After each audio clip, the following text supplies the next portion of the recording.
Imagine a place where life seemed to defy logic, an Alabama estate in the early 1800s that reportedly recorded 200 births every single year for an entire decade. 200 births, year after year, for 10 years straight. It sounds impossible, almost mythical, yet traces of this story exist in whispers, in old records, and in histories that America quietly chose to overlook. What happened on this estate?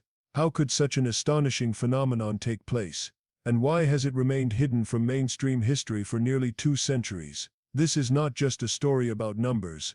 It's a story about people, communities, and lives that thrived in a place most Americans never learned about. It's about a world where daily survival, family, and the forces of society collided in ways that shaped generations. The claim of 200 births per year is shocking, but it opens a doorway into the untold histories of early Alabama, a world of plantations, midwives, enslaved families, and communities whose stories were systematically erased or ignored.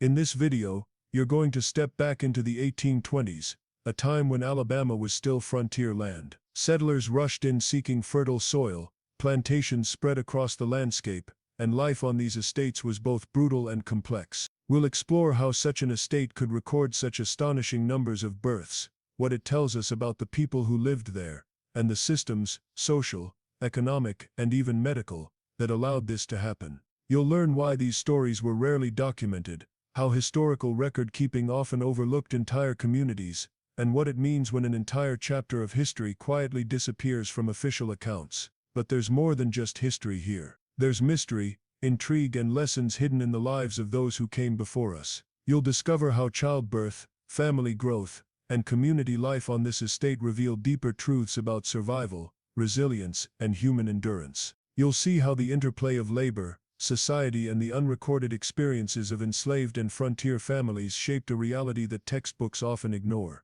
And as we uncover these stories, you'll begin to see how much of history is not just forgotten, it was intentionally hidden, overlooked, or dismissed. By the end of this video, you won't just know about an estate with 200 births a year. You'll understand the broader context, the social forces, the hidden lives, and the astonishing resilience that made this possible. You'll gain insight into a forgotten corner of American history, where life, hope, and family flourished in ways most people would never imagine. So stay with me, because what you're about to hear is a story that challenges everything you thought you knew about early Alabama, about birth, about society, and about the parts of history that America tried to hide. This is more than a number. This is a glimpse into a hidden world that demands to be remembered. Before we talk about the Alabama estate and the astonishing number of births recorded there, it's important to understand the world in which it existed. In 1827, Alabama was far from the developed, structured state we know today. It was still very much frontier land,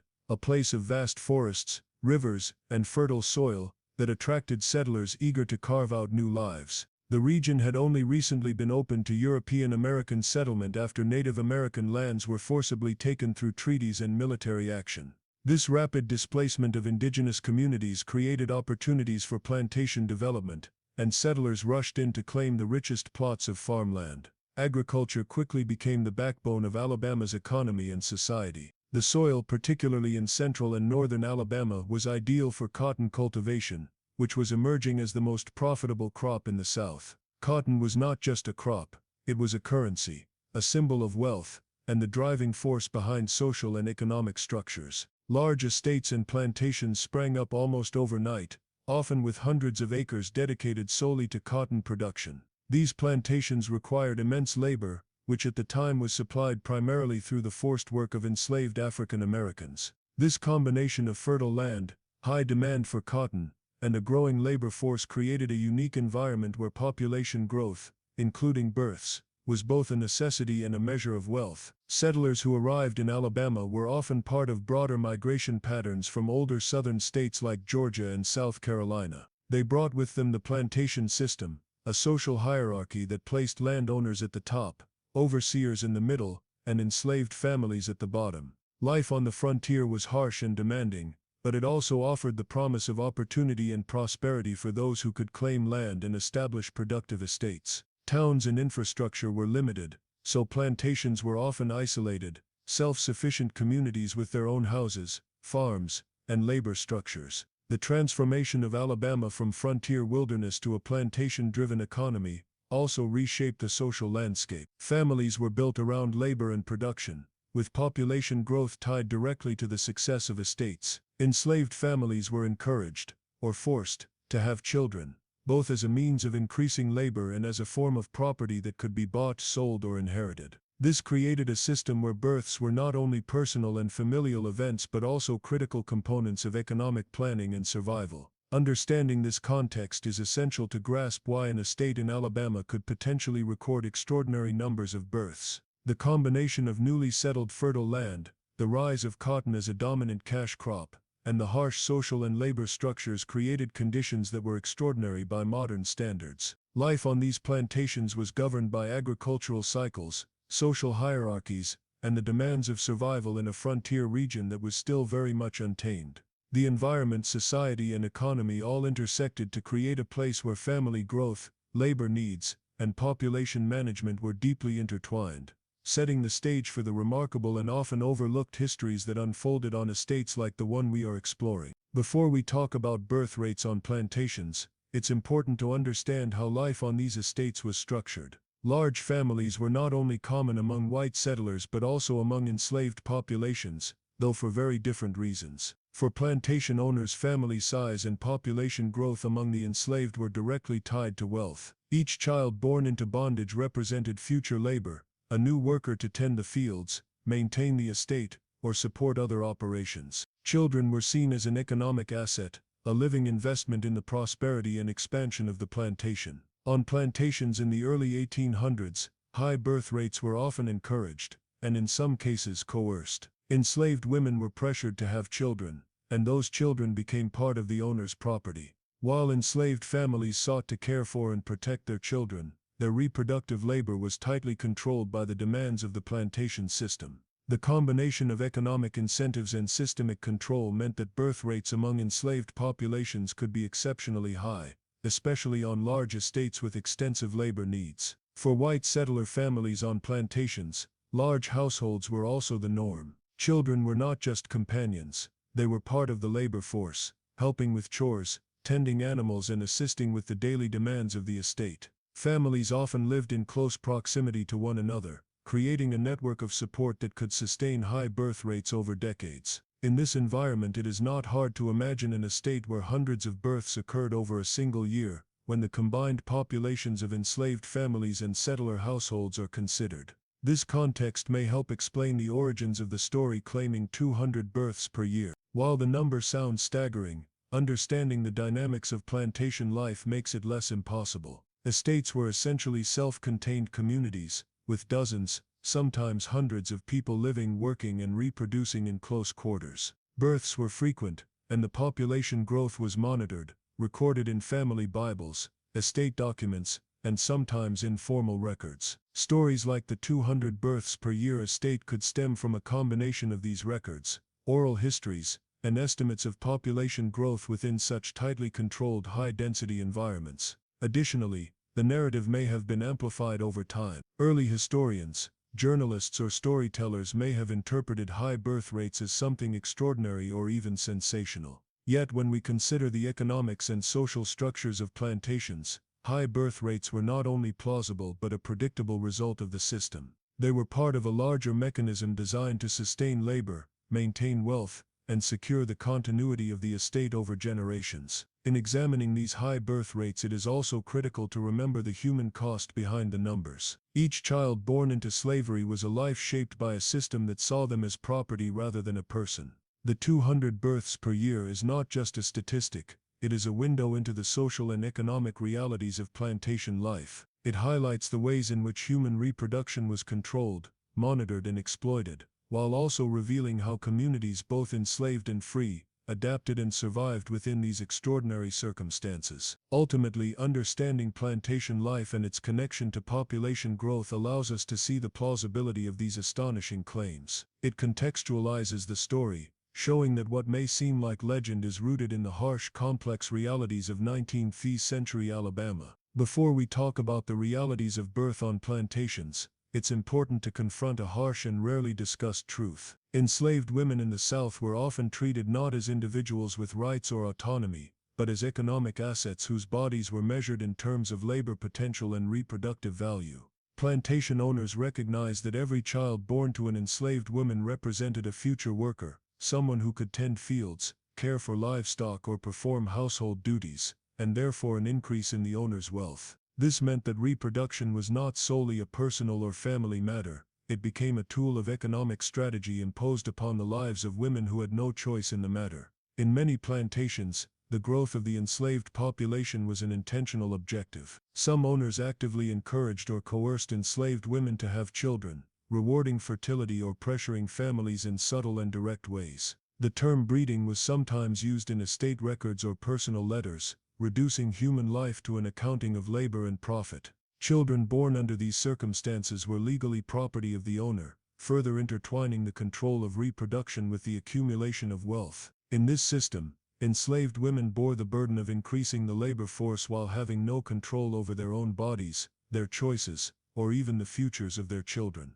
Historical accounts reveal that these practices were widespread in parts of the South, especially on large plantations where labor needs were high and cash crops like cotton or tobacco dominated the economy. Owners viewed high birth rates as a form of security. The larger the enslaved population, the greater the labor available, and the more valuable the estate became. This created an environment where the reproductive capacity of enslaved women was monitored, regulated and exploited systematically. Family units were often disrupted, and women had little recourse to refuse or resist the pressures placed upon them. This brutal type of forced birth growth policy helps explain how some estates could have had extraordinarily high birth numbers in a given year. While the figure of 200 births per year may sound unbelievable, understanding that reproduction was sometimes manipulated for economic gain makes the claim more plausible within historical context. It also casts a light on the human cost behind these numbers, highlighting how the pursuit of wealth relied on the suffering and exploitation of generations of people who were denied agency over their own lives. Enslaved women's experiences reveal the intersection of economics, control, and human resilience. Even under such oppressive circumstances, families found ways to protect one another, nurture children, and preserve cultural and familial bonds. These acts of care and resistance were quietly defiant, existing alongside the harsh realities imposed by the plantation system. By examining these documented but often overlooked histories, we gain a deeper understanding of how economic motives shaped human life in the antebellum South. The story of high birth rates on plantations is inseparable from this context. It is not simply about numbers but about control, exploitation, and the extraordinary endurance of those whose lives were treated as commodities. Recognizing this reality is essential to understanding the full story behind the claims of estates with astonishingly high birth numbers and the hidden human truths that history often sought to erase. Before we talk about how births were managed on estates like the one in Alabama, it's important to understand the role of midwives in early 19th century America. Before hospitals became the central location for childbirth, midwives were the backbone of birth work, especially in rural communities and among enslaved populations. These women were often highly skilled in the practices of delivering babies, managing complications, and caring for mothers and infants in environments where formal medical care was limited or entirely unavailable. In many ways, they were the unsung guardians of life, providing support and knowledge that kept families and communities alive under difficult conditions. In plantation settings, midwives were essential. Enslaved women frequently acted as midwives for both enslaved and in some cases white families. Their expertise extended far beyond delivery. They provided prenatal care, taught mothers about infant care, and shared remedies for common ailments. In a time when medical understanding was rudimentary and hospitals were distant or inaccessible, these midwives were the primary source of maternal and infant health knowledge. They were trusted figures, often holding roles of authority and respect within their communities, and their work was a cornerstone of survival in both rural and enslaved populations. Because midwives operated largely outside formal medical institutions, birth records from these communities were rarely documented in official archives. Unlike hospitals, which began to standardize record-keeping in the later 19th century, midwives often kept informal notes, relied on memory, or passed down birth information orally. Family Bibles, personal journals, and verbal accounts served as the primary record keepers. This means that much of the birth history on plantations and rural estates may have been recorded in ways that were invisible to the broader society, or deliberately excluded from official documentation. The absence of formal records creates a historical challenge. Estates that may have experienced exceptionally high birth rates, like the Alabama state claimed to have 200 births per year, leave behind little in the way of verifiable paperwork. Instead, historians and researchers must rely on indirect evidence, such as family records, letters, oral histories, and estate inventories that hint at population growth. This makes the stories of these births both mysterious and difficult to confirm, adding an element of intrigue to historical accounts. Moreover, the informal nature of these records often means that the experiences of enslaved women and rural midwives were systematically overlooked. Their vital role in sustaining life and community continuity was rarely acknowledged in official documents, making it easy for such histories to be hidden, forgotten, or minimized in mainstream narratives. Yet the impact of these midwives was profound. They ensured the survival and growth of populations under harsh and often brutal conditions, creating the very communities that would shape the future. Understanding the central role of midwives and the informal nature of birth records allows us to see how extraordinary birth claims could occur without leaving the kind of documentation we might expect today. It also highlights the hidden labor, skill, and resilience of women whose work was essential to life on plantations and rural estates. Much of what we know about high birth rates in early Alabama comes from piecing together these scattered informal accounts, a puzzle that reflects both the ingenuity and the marginalization of those who preserved life in the shadows of history. Before we talk about what the so-called Alabama estate might have actually been, it's important to explore the theories historians and researchers propose. One possibility is that this estate was not a single household but a sprawling plantation, housing multiple enslaved households under one estate's control. Large plantations often functioned as self-contained communities, with dozens or even hundreds of people living and working on the land. In such environments, family growth among enslaved populations could occur rapidly, driven by both natural population growth and, tragically, by the economic incentives imposed by the owners. On a plantation of this scale, it's possible that hundreds of births could take place within a single year. Each household may have included multiple reproductive age women, and births were not evenly spaced or isolated. Children were seen as both family members and economic assets, contributing to the labor force that maintained the estate. In this context, the claim of 200 births per year, while extraordinary, becomes more plausible. The sheer size of the community, combined with the reproductive expectations imposed on enslaved women, could produce the astonishing numbers attributed to the estate, especially when viewed over the course of a decade. Another theory suggests that the estate could have functioned in part as a center for midwifery and community births. In rural Alabama during the 1820s, midwives were central to childbirth, providing care for both enslaved and free families. They often traveled between households, attended multiple deliveries, and were deeply trusted within their communities. Estates that hosted or supported skilled midwives may have seen higher concentrations of births simply because women from surrounding areas came for assistance, advice, or safe delivery. This creates the possibility that the estate's population numbers were augmented not only by resident families but also by temporary or visiting households. It is also critical to consider the lack of formal record keeping at the time. Births were not yet legally registered in many parts of Alabama, and official documentation was sparse or non-existent. Records that did exist were often kept privately by families, midwives, or plantation owners, and many of these records have since been lost, destroyed, or ignored by mainstream historical accounts. The estate may have kept its own records informally, passed down through letters, Bibles, or oral tradition, giving rise to the stories of extraordinarily high birth rates that survive today. When we combine these factors, multiple households, rapid family growth, midwifery networks, and informal record keeping, a clearer picture begins to emerge. What might appear at first glance as a near mythical phenomenon could in fact be a reflection of the unique social, economic, and medical dynamics of rural Alabama in the 1820s. The estate was likely more than a single home. It was a living community, a hub of family life and survival, where birth was frequent, essential, and intimately connected to the rhythms of plantation society. Exploring these theories helps us understand that extraordinary birth numbers are not necessarily exaggeration or legend. They are grounded in the realities of life on large estates, where human reproduction was central to both community continuity and economic survival.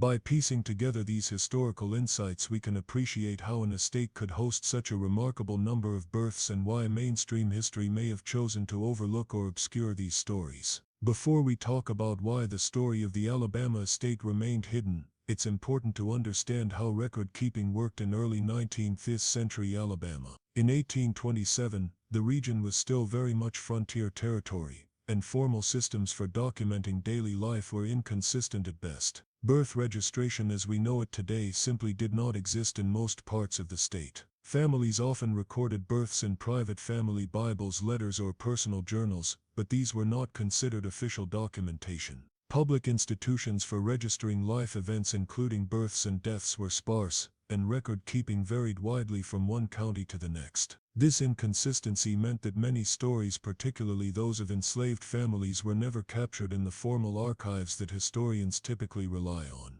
Enslaved people were often considered property rather than citizens, and their lives, family structures, and personal histories were frequently ignored or recorded only insofar as they served the economic interests of plantation owners. Births among enslaved families were sometimes noted in estate inventories or ledgers, but these records were minimal, impersonal, and rarely detailed. The humanity of these families, their joys, struggles, and experiences was almost always absent from official documents. As a result, what America hid in history might not have been a deliberate cover-up in the modern sense, but rather a consequence of selective documentation. Record keepers at the time chose what to preserve, often privileging property, wealth, and white settler narratives over the lived experiences of the enslaved or rural communities. Histories of high birth rates, family growth, and daily life on large estates may have been known within local communities, but left out of formal records, making them invisible to future generations. Even when births were documented, the methods were inconsistent. A midwife might record a birth in a private notebook, a plantation owner might note a child's arrival in a ledger, a family Bible could list multiple births across generations. There was no centralized system to collect this information, no legal requirement to ensure its accuracy, and no guarantee that records would survive over time. Fires, relocations, and neglect could easily erase decades of information. For historians looking back, reconstructing population patterns or verifying extraordinary claims such as 200 births per year is therefore extremely challenging. The neglect of enslaved families in official archives also contributed to the erasure of their histories. Oral traditions preserved within the community became the primary way these stories survived, passed down quietly from one generation to the next. These narratives often contradicted the limited and biased formal records, highlighting a fuller, more complex picture of life on plantations and estates. Understanding this gap between lived experience and official documentation is key to making sense of why some aspects of history remained hidden or overlooked. In examining the Alabama estate story, it becomes clear that much of what we might consider hidden history is actually the result of these systemic documentation choices. By recognizing the limitations and biases of early record keeping, we begin to uncover the fuller story. A story of thriving communities, remarkable birth rates, and lives that persisted even when official records refused to acknowledge them. The absence of documentation does not mean the absence of reality, it simply shows that what was recorded was shaped by the priorities of the time. Before we talk about the day-to-day life on plantations, it helps to look at real historical examples like Elm Bluff and Belle Mina, two of Alabama's well-documented antebellum estates. These plantations were not just single homes, they were sprawling complexes designed to function as self-contained communities. The main house often sat at the center, surrounded by fields, quarters for enslaved families, workshops, and outbuildings. Life on these estates was vast and intricate, extending far beyond what any official record could fully capture. At Elm Bluff, for instance, the estate included dozens of enslaved households, each with its own small dwelling, garden, and livestock. Families lived, worked, and raised children within these quarters, often forming close-knit communities that were largely independent of the owner's main house.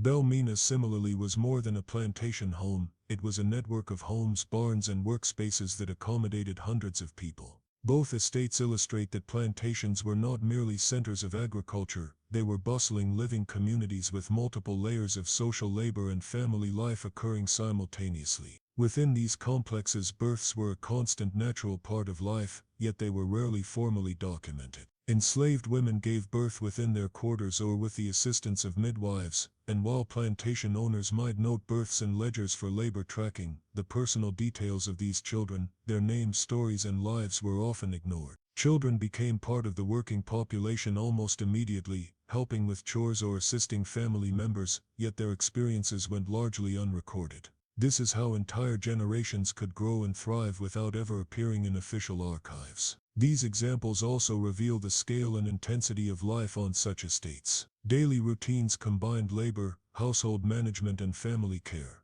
Fields had to be tended, livestock managed, meals prepared, and repairs completed. Births, funerals, and family milestones happened quietly within enslaved communities, often invisible to outsiders or formal record keepers. The plantation owner's focus was primarily on labor output and economic gain, leaving the human stories largely undocumented. The complexity of these estates shows how easily high birth numbers could occur without leaving formal traces. Multiple households, frequent pregnancies, and midwifery practices within the community meant that hundreds of births could realistically take place over time. Yet, because official documentation was selective and biased, much of this life went unseen. Researchers piecing together histories today often rely on indirect evidence, family Bibles, oral histories, letters, and estate inventories. These fragments hint at a far richer tapestry of life than what survives in public archives. Looking at Elm Bluff and Belmina helps us understand that plantations were far more than simple agricultural units. They were microcosms of society, where families grew, communities thrived, and labor was organized, often entirely out of the public eye.